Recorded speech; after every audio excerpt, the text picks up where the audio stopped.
Well, I guess it's true. Starting is totally the hardest part. I've been trying to record an intro for this video. How do I break into comics? Fork! Oh, damn it. Ultimately, the answer is simple. Oh, come on. So you want to draw comics. Welcome to my car. This is where the magic happens. So you want to make comics, huh? All right. Let me tell you how to break in. So you want to make comics. Awesome. We need more of that. Comics are awesome. You're awesome. Because everything I know about YouTube, apparently you're supposed to have an intro that tells people what they're in for, what to expect. And you'll pivot and you'll kind of find a new plan A, plan B, plan C, based on the way things are going, but the end goal is always the same. I always say set goals, get goals, and that's really a cheapo way to manifest your own life. It's like, if you know where you're headed, every decision you make every day will be headed in that direction, even if it seems completely unrelated. You know where you're headed, and it's just a matter of how long it will take. It feels a bit disingenuous to be all like, hey guys, my name's Ben Bishop. Today we're going to be talking about breaking into comics. I did it, and I thought I had done it a long time ago, and then it appears it's not just one singular moment. There's different things, different blah blah. Why would you look outside yourself when you have all of the world inside? 1, 2, 3, 4.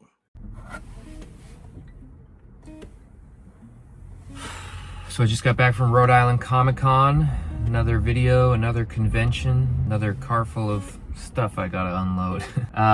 If you click this video, you're probably a comic book creator, or you want to be, or maybe you're like a seasoned comic book veteran and you're looking at me like, who the heck is this guy?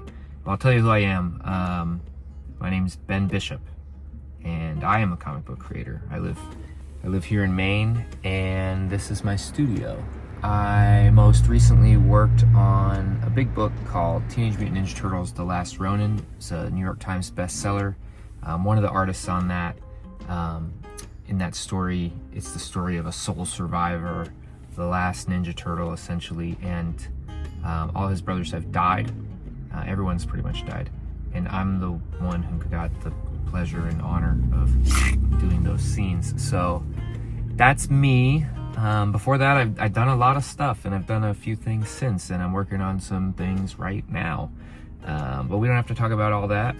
You can check out my website, bishart.net, if you want to see all that.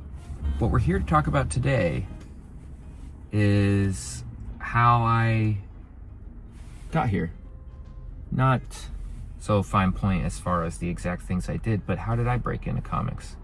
There were instances in my life where I thought I had broken in, and maybe I did, and I would have considered that. If I made this video around that time, I would have said, oh, this is how I broke in. But there were times after that where I was like, okay, now I've really broken it. Now this is it. And yet there are still milestones I've yet to hit. But I would say I'm in there now. I'm in the world. I've broken in. I've seen some shit. No. I feel like I'm in a position now where I can give some good advice. I have all these years behind me, man. It's like, what year is it? 2025. I've been drawing since I was 4, been self-publishing since I was 11 in 1997, and then most seriously, my first graphic novel, 300-page, Nathan the Caveman, I self-published in 2008. I began working on that in 2004, so that was a 4-year project. And that was my route, was how do I break into comics? Ultimately, the answer is simple. Just getting back from Rhode Island Comic-Con, talking to a lot of people who do want to make their own books, or who are just starting to make their own books, and they're wanting to show you their work, and they want feedback. sometimes, most of the time, on the actual art itself, on the composition, on the panel layout. And that's really not the most important thing I can tell them. The most important thing I can tell them is to just keep going. Just keep making that book, just keep making pages, because I can guarantee you page 10 will be better than page 1, and page 20 will be better than page 10, and so on and so on. And you'll just keep getting better by the act of doing. So truly, why I say this and why this YouTube is called this, Just Make Comics, that's really the bottom line. Once you've made your comic, and once you can say, I am a comic creator, whether you're with a publisher or not, whether you're drawing Spider-Man, Ninja Turtles, or your own creator-owned character that you made up from a weird dream you had, it doesn't matter. Once you make comics, you're a comic creator. What they really need to be doing, more than anything, is just making comics. Just keep making those pages. You're going to be better on page 10 than you were on page 1. You're going to be better on page 20 than you were on 10. And at the end of it, you're going to have a book. And once you have a book, you can get a table at conventions. You can put your book out. You can sell prints of your own original characters. You can just start making comics like right now. And you could wonder, have you then broken into comics? I would say yes. There have been many points in my life that I thought I had broken into comics, only to find there was the next level and the next level and the next level, and I still haven't hit all the levels. I still haven't done a lick of work for Marvel Comics, and that would be cool. The 11-year-old in me needs to draw Spider-Man for real. But it's not going to make or break me, and I wouldn't consider not having success because I haven't done that yet. You're going to find so much success in just making your own book. Once you have this book, you have this piece, this portfolio of all that you can do up to that point, and that's all that it is up to that point, because hopefully you'll just start the next one, and you'll start the next one, and you'll start the next one. There's probably a bunch of avenues in front of you, a bunch of different split decisions, a bunch of ways you could go, as far as should you go to art school. We'll talk about that. I actually dropped out of art school, not necessarily by choice, but I'm glad the way things shook out. You could continue to do samples for these companies, man, from 2009 maybe through 2011. I think I did 9-10 page samples for Marvel, just for them to look at my skills and see if I was a good fit. 9-10 page samples for free. Isn't that like 90 pages? So I did 90 pages, and most of the feedback I got was work on that knuckle, or, you know, her hair looks weird, or, you know.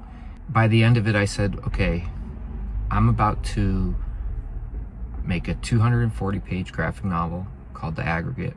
You can buy that if you want. It's awesome. Maybe you'll see something in there that you like. So that was a decision I made. I wasn't angry. I was just like, I can't continue to keep doing these sample pages upon sample pages upon sample pages and not know if they're truly even taking me seriously, or if they're getting dozens and dozens and hundreds, which I'm sure that they are. And there's a million people who want that job. So I thought the best use of my time would be to actually make something of my own, and learn on every single page. Even if page 1, you know, I wasn't ready to be making my own giant graphic novel, well, maybe I would be by the end of it. And then maybe on the next project it would be even better, and the next project would be even better. But the important part would be that I had something done. I had something solid that I could then, you know, put in front of people, or put on a table, or sell at a local coffee shop.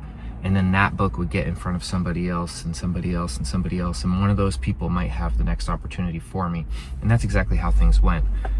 It was one project after the next after the next. So truly, when people ask me for advice on how to break into the industry, my answer always is kind of basic, and I feel bad, and it's kind of broad strokes. Of course, it's like, if you want to make comics, just make comics.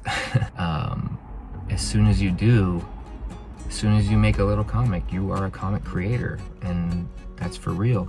and you're as real as you take yourself. So fake it till you make it, and then make it, and then see what happens next. Because it doesn't truly matter what happens next. You already have accomplished something. You've got this whole book. You've got this whole new set of skills. I guarantee you learned along the way, and you'll be better on the next one, and better on the next one, and better on the next one. And meanwhile, the piles of books on your convention table stack up, and you're getting around to these conventions, and you're networking, and you're meeting other artists, and you're meeting other creators, and you're meeting publishers and editors, and maybe an opportunity comes about. And that's exactly what happened for me. But none of that would have happened if I didn't sit down and just make comics. Just get my books out there, get my ideas out there, learn by doing, and get it done. So with that, I'm going inside and I'm gonna go get some stuff done. You should too.